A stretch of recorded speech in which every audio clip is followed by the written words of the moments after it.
على مدار التسعة أيام اللي فاتوا العالم كله بيتكلم عن الحرائق اللي بتحصل في أمريكا، وخاصة في لوس أنجلوس في ولاية كاليفورنيا. سلسلة ضخمة من حرائق الغابات تكاد تكون الأعنف في تاريخ أمريكا، وبكل تأكيد الأعنف في تاريخ الولاية. انتشرت بسرعة مهولة وتوسعت في مساحات كبيرة جدا، تعدت مئات الكيلومترات. مدن وأحياء سكنية بالكامل اتشالت من على الخريطة، درجة أن المدعي العام لمدينة لوس أنجلوس وصف الوضع بأنه أشبه بمشاهدة نهاية العالم. ولحد دلوقتي موجة الحرايق ما زالت مستمرة ومش قادرين يسيطروا عليها بشكل كامل، وأمريكا بإمكاناتها المتطورة وفلوسها الكتير وفريق الإطفاء اللي على أعلى مستوى واقفين عاجزين تماما قدام المشهد. فيا ترى بقى ايه الحكاية؟ أهلا بيكم، أنا محمد عبد المنعم. بس قبل ما نبدأ ما تنساش الاشتراك في القناة وتفعيل الجرس.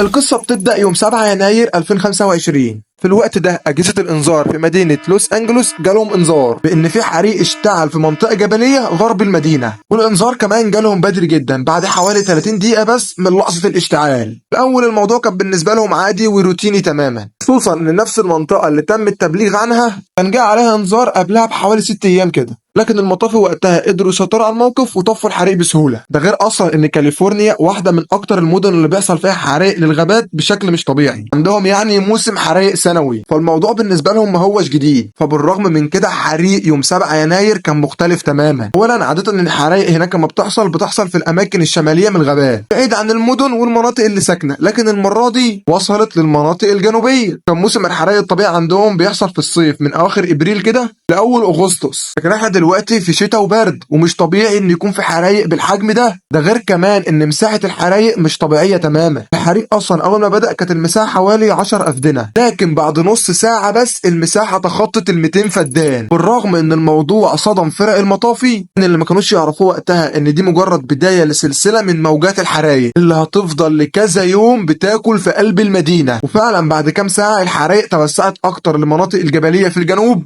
التهمت عشرات المنازل والمحلات والشركات والمدارس، عشان بعد يومين بس من بداية الحريق تكون المساحة اللي الحريق طالها هي 17,000 فدان، وبعد مرور 5 أيام تكون المساحة اللي الحريق كلها 23,000 فدان، دمر فيهم أكتر من 5,300 مبنى. يا ريت الموضوع أصلا خلص على كده. أثناء ما فريق الإطفاء بيحاولوا يحتووا الموضوع ويطفوا الحرايق، ظهرت حرايق تانية في مناطق مختلفة عشان يوصل إجمالي الحرايق ل4 حرايق رئيسية وكذا بؤرة صغيرة. والغريب أصلا إن كل مكان منهم كان بيفصل بينه وبين الحرائق التانية عشرات الكيلومترات، يعني مش مثلا نار بتوصل ببعضيها. كانت تبقى المنطقة اللي في شرق لوس أنجلوس تاني أكبر منطقة حرايق، سببت في حرق أكتر من 14,000 فدان. وأما بقى بخصوص الخسائر الإجمالية فلحد وقت تسجيل الفيديو تم تدمير أكتر من 13,000 مبنى بالكامل، حوالي 60,000 مبنى تانيين معرضين للخطر، غير أكتر من 200,000 شخص من المقيمين بالولاية جالهم أوامر بالإخلاء، وحوالي 200,000 زيهم من اللي ساكنين بعيد شوية عن الحرايق جالهم رسائل تحذيرية إنهم يبقوا على استعداد لأي حاجة، جهزوا نفسهم للإخلاء في أي وقت تجيلهم فيه الرسالة. غير بقى تأثير الحرايق على البنية التحتية والطرق وشبكات الطاقة. آلاف البيوت في كاليفورنيا النهارده ما عندهمش كهرباء. شركة أكي ويزر قالت إن الخسائر الاقتصادية اللي حصلت بسبب الحرايق كلف الدولة أكتر من 250 مليار دولار، رقم مرعب بكل المقاييس. عشان كده تم تصنيف موجة الحرايق ديت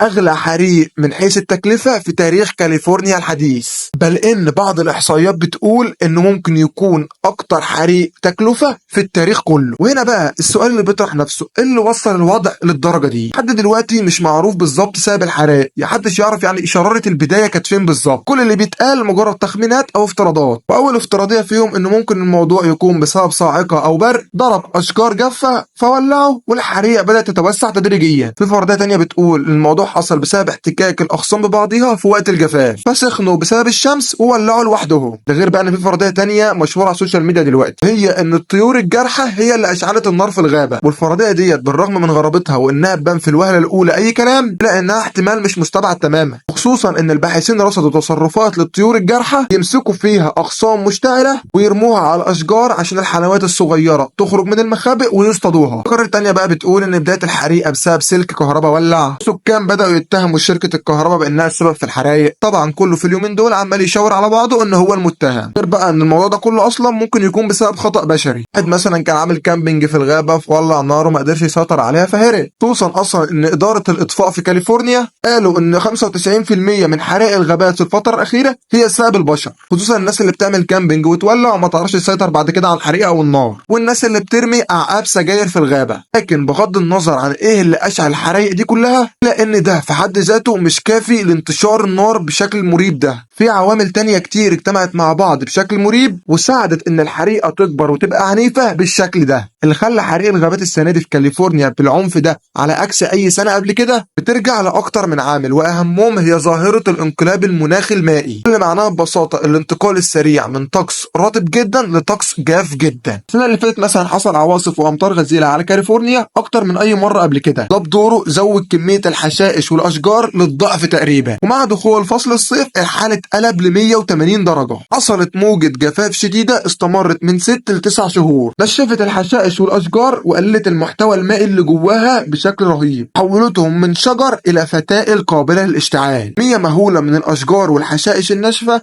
مستنية بس شعلة نار تقرب منها. اليومين اللي فاتوا بقى الشعلة حصلت وأنتجت الموجة الضخمة دي، غير بقى إن في دراسات تانية بتقول إن الاحتباس الحراري هو السبب في حرائق الغابات اللي عمالة تزيد، واللي بتزيد بمعدل 10 أيام زيادة كل سنة. بيتوقعوا إن بعد 10 سنين من دلوقتي ممكن تحصل حرائق في غابات في بلد معينة تفضل مستمرة ل 100 يوم كاملين. بيقولوا إن ده ساهم في إن حرائق كاليفورنيا دلوقتي تفضل شغالة لحد الوقت اللي بتسمعونا فيه، ده بالرغم إنها بدأت في يوم 7 يناير. حاجة تانية برضو من ضمن اللي زودت الموضوع لأن في الوقت اللي بدأت فيه الحرائق هبت رياح على كاليفورنيا اسمها رياح سانتا أنا. الرياح دي بتيجي من وادي سانتا أنا في مقاطعة أورنج في جنوب كاليفورنيا. سرعتها المتوسطة تتراوح من 65 ل 130 كيلو متر في الساعة، بعض الأحيان ممكن توصل ل 160 كيلو متر في الساعة، بتستمر من يوم ل7 أيام وفي بعض الحالات بتستمر 14 يوم. الرياح دي بتتميز بأنها رياح عنيفة جدا، وكمان محدش بيقدر يتنبأ باتجاهها وسرعتها ولا الأماكن اللي هي رايحة فيها، وعشان كده بتتسمى في بعض الأحيان بالرياح الحمراء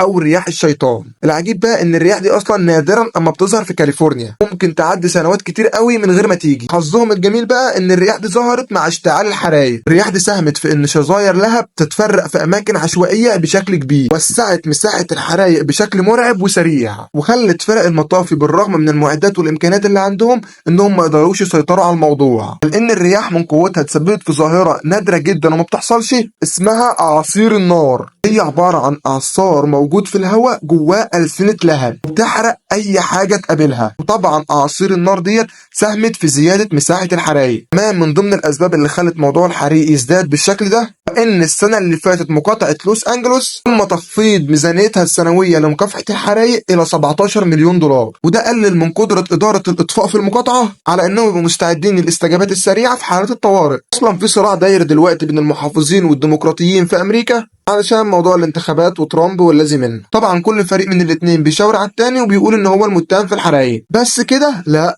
خزان المية اللي في المقاطعة اللي اسمه سانتا يينز بتخزن فيه حوالي 117 مليون جالون مية لحالة الطوارئ، اتفضى بالكامل في فبراير الماضي، وإدارة المية في لوس أنجلوس أجلوا الإصلاح بتاعه عشان التكلفة. في النهاية كل الأسباب دي مجتمعة تسببت في الحريق بالشكل المريب ده، بس طبعا ده ما يمنعش إن في أسباب ورا الأسباب. يعني قد تكون الحرائق ديت رسالة من ربنا سبحانه وتعالى للعباد وللناس ناخد منها العبرة والموعظة، خصوصا إن قبل الحرائق بيومين بس جوائز الجولدن جلوب كانت معمولة في لوس أنجلوس، وكان حاضرها طبعا الممثلين والمشاهير، وكان نوع من انواع السخريه. كانوا عاملين استفتاء وكانوا حاطين في بند الاستفتاء من ضمنه جاد الاله، وان لما التصويت خلص بان الاله قدامه صفر قدمت الجوائز طلعت وقالت هو ده اللي ننتظره، المدينه المشرفه بتاعتنا، المدينه التي ليست لها اله. استغفر الله العظيم. طبعا يعني ما استبعدش ان ده ممكن يكون عقوبه، خصوصا بعد مساهمتهم في اللي حصل لاخواتنا طول الشهور الطويله اللي فاتت. وبس كده خلصت. اتمنى يكون الفيديو عجبكم، وما تنسوش الاشتراك في القناه وتفعيل الجرس، وما تنساش تصلي على النبي، وافتكر دايما انك تستحق الافضل.